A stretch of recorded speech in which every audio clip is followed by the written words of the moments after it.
Hi everybody, welcome to Cooking/Baking with Sammy. Today we are going to make some apple glaze. So what you're going to need if you want to do it the lazier way and not have to make your own pie crusts, feel free to buy them. That is what I do because I don't feel like it. So this is the easier way, which we all love. If you do want to make a pie crust, obviously that's a lot easier. You're just going to need flour, water, maybe sugar, things like that, maybe egg. To make a pie crust. You're also going to need some butter, not necessarily a full stick, but you'll want some butter. You'll want some brown sugar. We want salt, and then we want ground nutmeg and cinnamon as well. And I have 6 apples out here. I am going to be making 2 galettes, but you'll probably want 3 to 4 apples per galette. It's just going to depend on how full it gets. So I've also got my oven set to 425. And what we're gonna do is just take out these pie crusts. I've got some tart dishes here, just kind of ready to go for my oven. I'm just gonna peel these open and put them right on, and then I'll show you how to actually create the galette.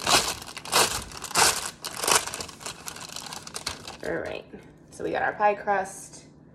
We are just gonna roll it on out.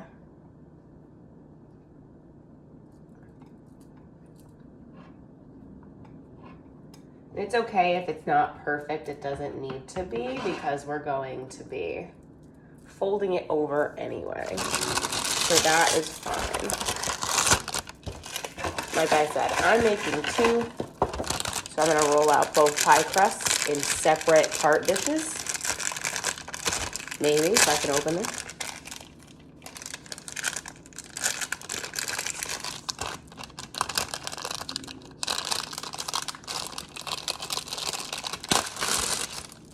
There we go. All right. The nice thing about this too is, again, this is another one that's really easy cleanup, especially if you're using the pre-packaged crusts.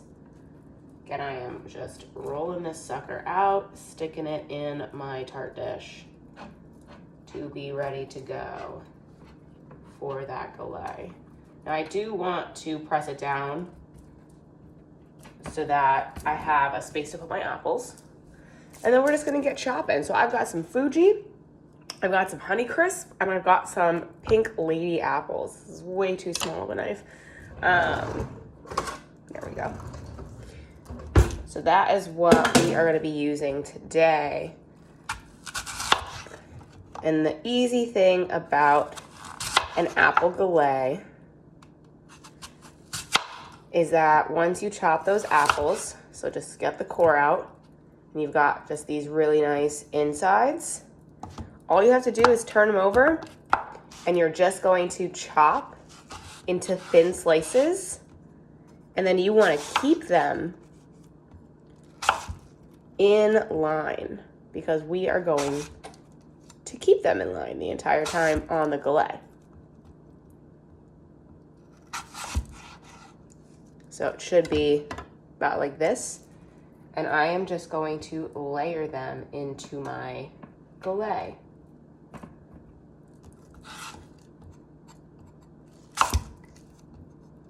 We don't want them super thick because you do want them to cook. It's not gonna be as runny as like an apple pie. It's gonna be a little more crisp.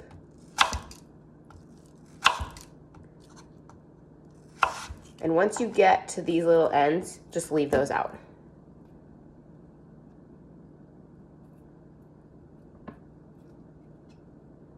All right. We're just gonna be kind of chopping for a while here as the sun rises, because it is 7 in the morning. And that is when I have time to do this.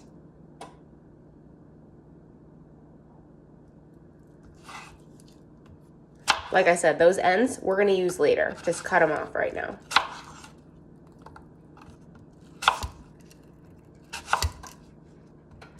Now I'm only using 3 apples per galette, but my Fuji apples are very, very large. So that's the reason why I'm doing that. And same thing with my Honeycrisp apples. They are pretty large.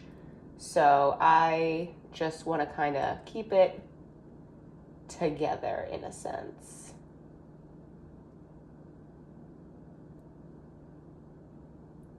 All right.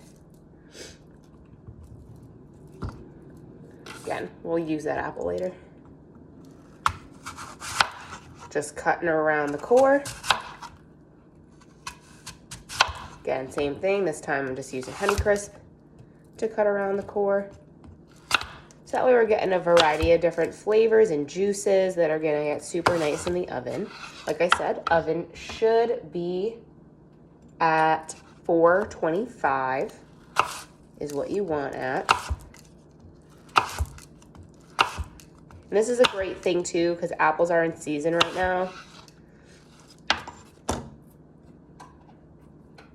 And what we're gonna do is when we put them into our dishes, we want to almost kind of layer them, especially if you're using different types of apples. You wanna intertwine them and kind of make a grid formation. And I'll show you once I'm done with this one what that looks like.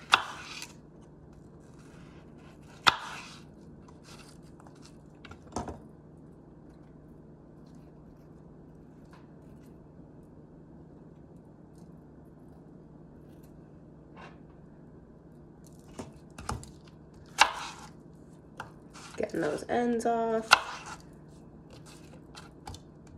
And the best thing about an apple galette is that you can eat it for breakfast, you can have it as a snack, or you can top it a la mode with ice cream and have it for dessert. Lots of different things that you can use for an apple galette, which I absolutely, like I said, love a good apple galette.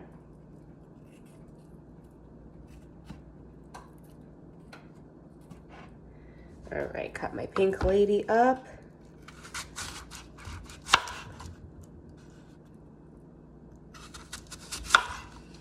My pink ladies are pretty small, which is actually a good thing because I'm running out of room already on my galette.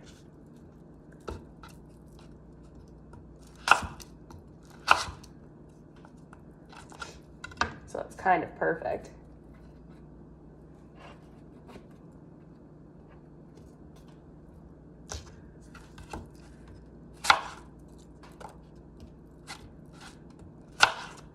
And then I'm only gonna do the one right now to save you guys from the time that it takes for me to chop, because I do chop a little bit slower when I'm making a galette. I do want my slices to be pretty even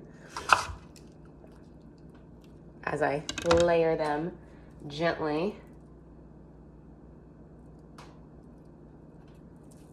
into my dish.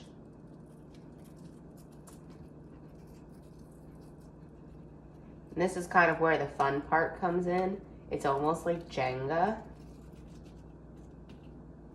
Trying to figure out where these pieces are gonna fit toward the end. It's kind of fun. Just because we do want that overarching fold.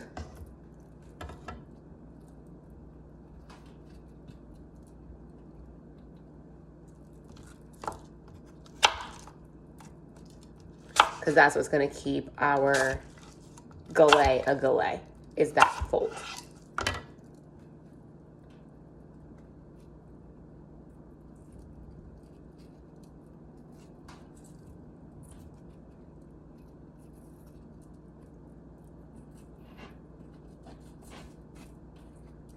Now we just find spaces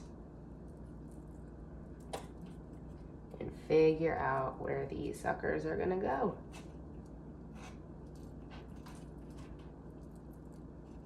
All right, now we put our small pieces in, our kind of more awkward slices.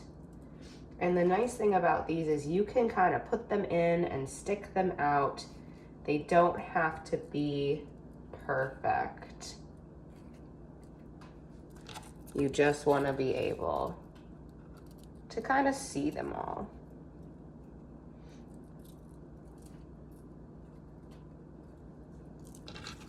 So put them in a pattern if you want. Any pattern that you see fit. All right, so Right now, this is what my apple galette is looking like. We got some nice patterning, and then what we're gonna do on top of that, before we even fold it forward, I'm actually gonna move you guys over here so you can see the apple galette I'm making. So here's the apple galette. I know my face isn't really in the picture anymore, but that's okay. We're gonna take our butter, and I am just going to cube it. So I'm just taking about half of this stick that I've got, and I am just going to chop it into small cubes. So I'm just cutting that in thirds, cutting those thirds in half, and then cutting those in half again. So I get these little cubes that I'm just gonna pocket into my apple galette. So it gets nice and buttery and nice and juicy. You want this to melt. Otherwise, it's just gonna taste like a bunch of raw apple, and we don't want that. Not that raw apple is bad, but that's not the purpose.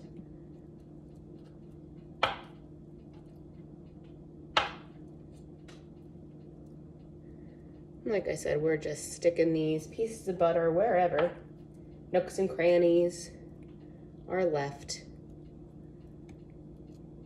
All right, now we're gonna do a little salt. And I know what you might be thinking, salt on apples? Yes, salt on apples.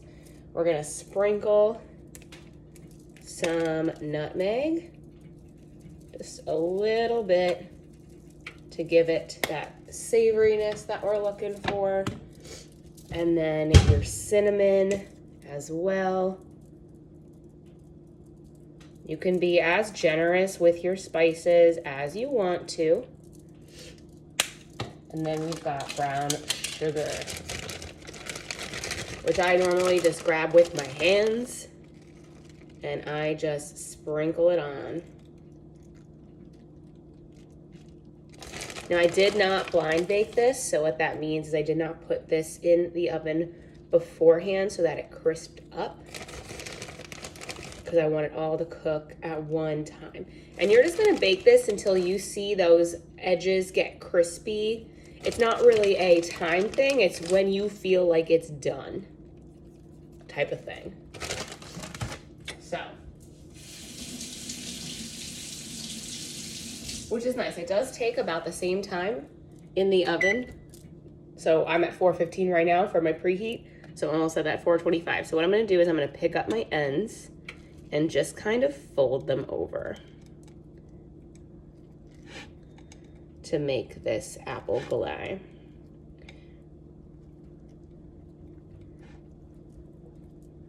Taking my ends, folding them over. And normally they want you to kind of really press it down in there and almost make these small little folds so that it stays. Now that doesn't necessarily matter as long as you're getting your galette to fold over. If it's not folding over without the folds, use the folds.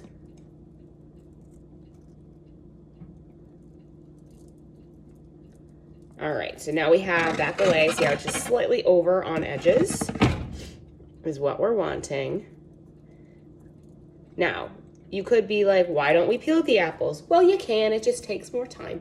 So my oven just preheated, you heard the beep. So we've got our apple galette in our tart dish, and I'm just gonna stick this right in the oven. And that sucker's gonna cook up. I'm gonna give it probably about 15 to 20 minutes before I even decide to look at it, which will give me enough time to kind of go and finish my second tart here. So that is an apple galette. Obviously, I'm not gonna have you guys hang around for another 20 minutes to see the final product. I will post a picture of it. But if you have any questions on what to do for other seasonal items, feel free to comment below. And this has been Cooking / Baking with Sami, Fall Edition.